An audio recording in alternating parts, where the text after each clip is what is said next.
Finale entre Liège et Genk et malgré les conditions météorologiques détestables, le match va démarrer sur les chapeaux de roue. On joue depuis 2 minutes lorsque Boffin s'infiltre dans la défense limbourgeoise et y va d'un tir qui passe légèrement à côté du but de Genk. 4 minutes plus tard, le même Boffin profite d'un raté de Van der Elst dans le rectangle, mais son tir est trop faible pour inquiéter Matthijssen. Liège ne va pas en rester là et à la 12e minute, sur un coup franc de Malbassa, il faudra une superbe envolée de Matthijssen pour préserver ses filets intacts. Mais les Limbourgeois ne s'en laisseront pas compter et au quart d'heure, ils vont avoir la première réelle occasion de la soirée sur un tir de Buncan renvoyé par le montant du but liégeois. À la demi-heure de jeu, c'est Ernest qui rate l'immanquable dans le petit rectangle limbourgeois, mais son tir trop naïf était dévié par Matthijssen.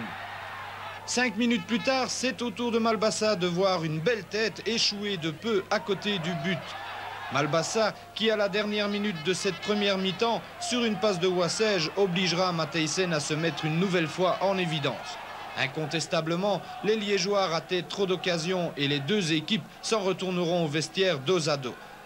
Des occasions que les Liégeois regretteront d'avoir manqué puisqu'à la 47e minute, Arisvaldo cède très intelligemment à Hermans qui dans le rectangle liégeois ne se fait pas prier pour envoyer le ballon au fond des filets malgré la sortie de Munaron. 0-1 pour Genk aux grandes dames des supporters liégeois.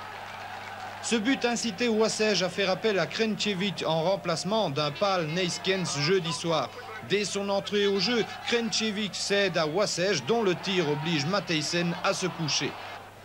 Dès cet instant, les Liégeois vont stérilement dominer la rencontre en se heurtant à une défense limbourgeoise très bien regroupée devant son but.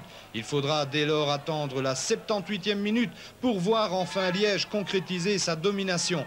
Houben cède à Ernest sur le flanc droit, le Esbignon se défait de Reinders et son centre trouve la tête de Krenčević qui avait anticipé la sortie de Matthijssen. Un but partout et Liège obtenait le droit de jouer les prolongations.